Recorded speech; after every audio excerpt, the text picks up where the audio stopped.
From the look on the teacher's face, Jenna realized that she was in for a serious talk about the peculiarities of homeschooling. But she decided to attack first in order to break her opponent's plans. Janice, Emily, had once again distinguished herself, Jenna said, using her daughter's well-considered tactics to cause confusion in the educator. From the sandbox, she looked at the group of children gathered around the slide and shouted, "Children, don't push. Let the girls slide first, and then the boys." The irregular verb stung Jenna's ears, but she did not show it, and again, with an innocent-looking expression, she asked, "So, can I take my daughter, or do you want to tell me something?" Janice gathered her strength like a professional speaker, clearing her throat. "Jenna, I don't understand your irony. Instead of indoctrinating your children with the basic rules of conduct in the kindergarten, you're smiling?"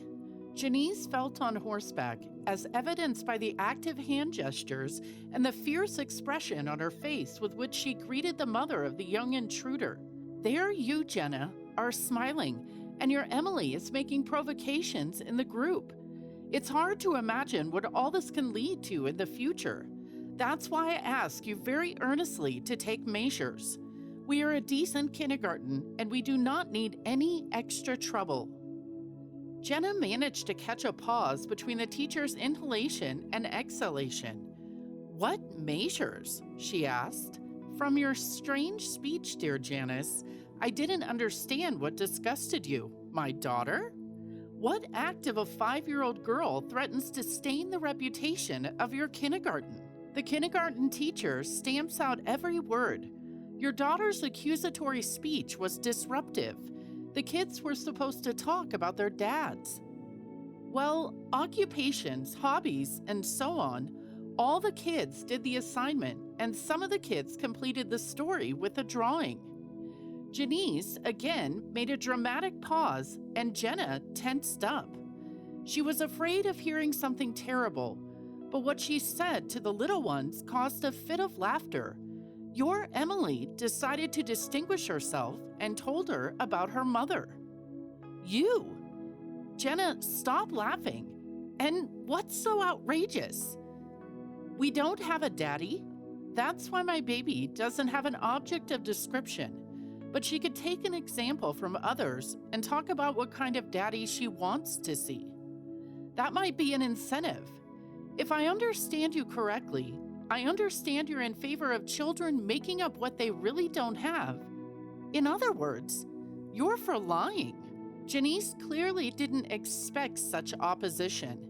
Jenna could no longer pretend plight.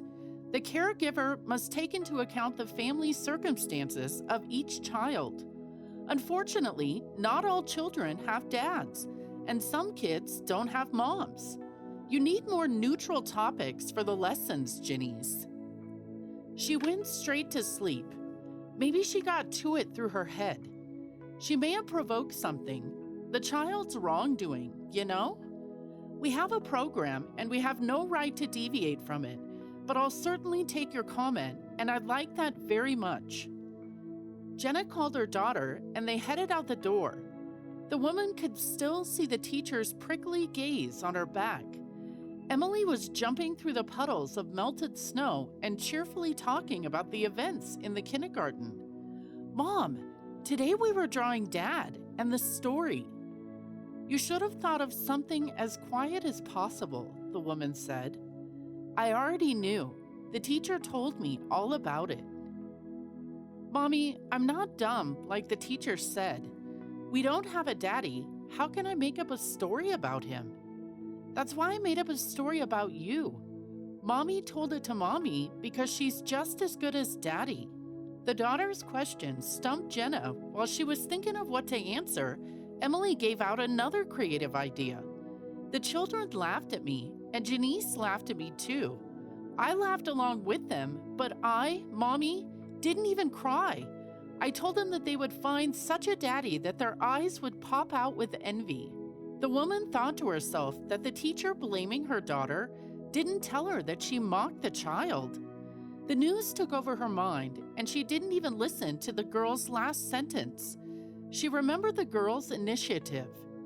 A few days later, when her eldest son Levi calling her in the evening after supper, Ivy was engrossed in her dolls.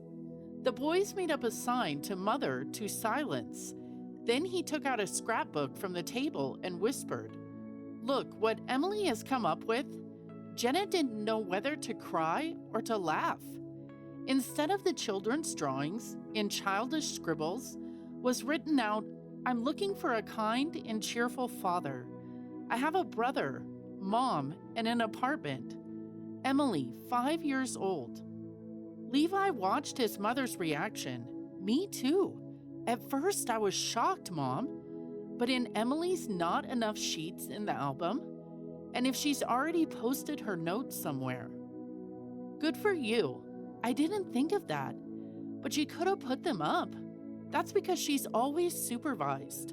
Levi was quiet on the playground, but from his breathing, his mother knew that he had something else to add to the story of his young sister's deeds.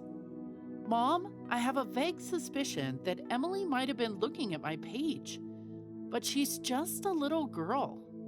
The boy looked condescendingly at his mother. "Mom, you are so naive. Our Emily's writing is clumsy, but she reads even better than I do. I already clocked her when she was on my friends list. She was the kind of person you can expect anything from her." Jenna was still holding an ad written with colored pencils. The unhappy thought that colored pencils are what children use to draw houses and different animals, and her daughter is trying with bright colors to attract a non-existent daddy. Of course, there is such a man, she thought. As far as Jenna knows, her ex-husband is fine. He's healthy and probably happy.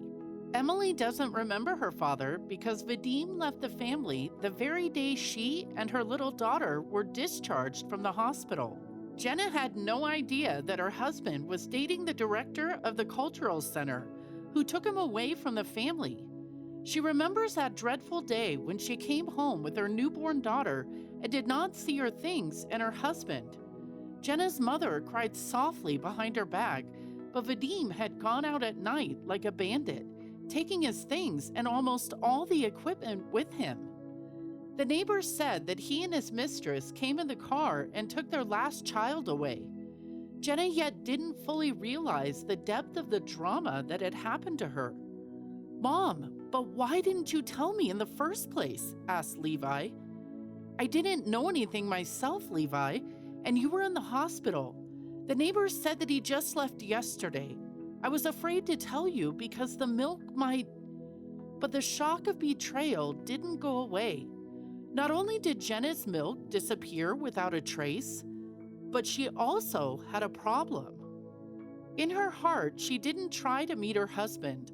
Although they lived in the same city, Vadim also avoided her and never even visited the children, and recently she found out that he had a son with his new family, and they moved in to live in the regional center. This news somewhat relieved the tension that Jenna often felt when going to public places. The very thought that she might accidentally bump into her ex-husband was unbearable, but it is not unheard of to say that time heals the hardest wounds in 5 years. For 5 years, Jenna had got used to coping with all of life's problems. Women hid the scrapbooks in the kitchen, but just in case, in the evening, she went around the entrances of the nearest houses because she didn't see the announcement of her daughter. Jenna calmed down by the time April arrived, and everything around became to come alive with fresh colors. According to Sunday tradition, Jenna and her children went to the children's park. Levi immediately joined his peers on the playground, and Ivy decided to try all the available entertainments. She went for a ride on the merry-go-round, and then ran to the sandbox where the kids were building babies. Not far from the sandbox was a fountain where a young man was launching paper boats. Next to him, jumping up and down with excitement, a boy of 3. Unexpectedly, this couple joined Emily and started to ask the man questions. Jenna called her daughter. "Emily, stay away from the water, girl," she said. Her daughter replied, tinkling, "Mommy, I don't touch the water with my hands. Come here. Look how the ships are floating." Her daughter's voice rang with excitement, and the woman followed her call. The man said a polite hello and explained with embarrassment. My son had been sick for 2 weeks with a bad cold. Today was the first time we went for a walk, and it's such nice weather. To keep the conversation, Jenna said, "It is really nice today. The sun is already warm in summer." The exchange of pleasantries between the adults was interrupted by the boy's cry, "Daddy, my boat!" The paper boat bobbed on the water and slowly sank.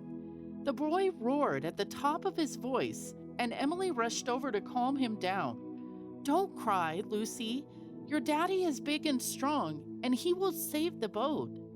If I had such a father, I would have never cried for sure. The man looked at Jenna with interest, but said nothing. He picked up the earth with a long branch and used it to bring the boat back to the pier. Lucy began to laugh and reach for the water, but his father was the first to grab the handicraft. "Now we're going to trim it up a bit and dry out your boat, and you'll put it back in the water." Jenna looked at the paper product and blushed. On the boat, there were clearly the familiar colored scribbles.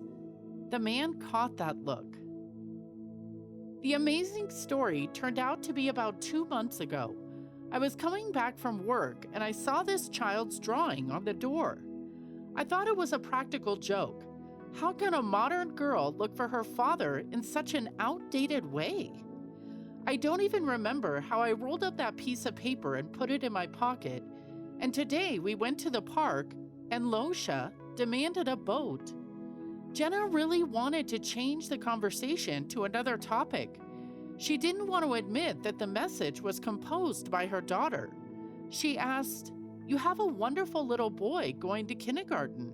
"No, we're still at home with Grandma, but starting in the fall, we'll go to kindergarten.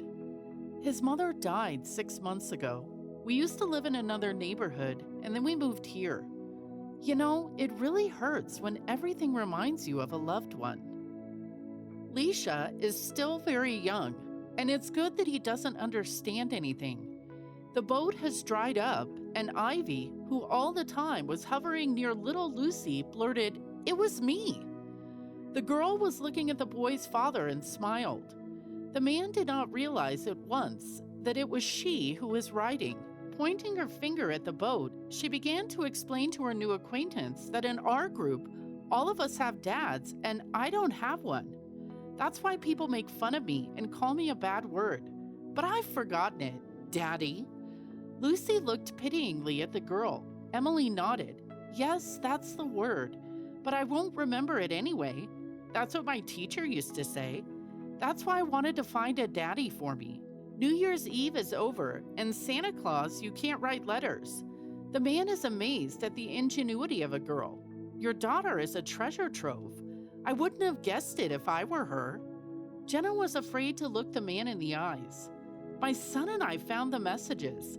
I even went around the neighborhood, but she must have put up a few sheets." "You also have a son?"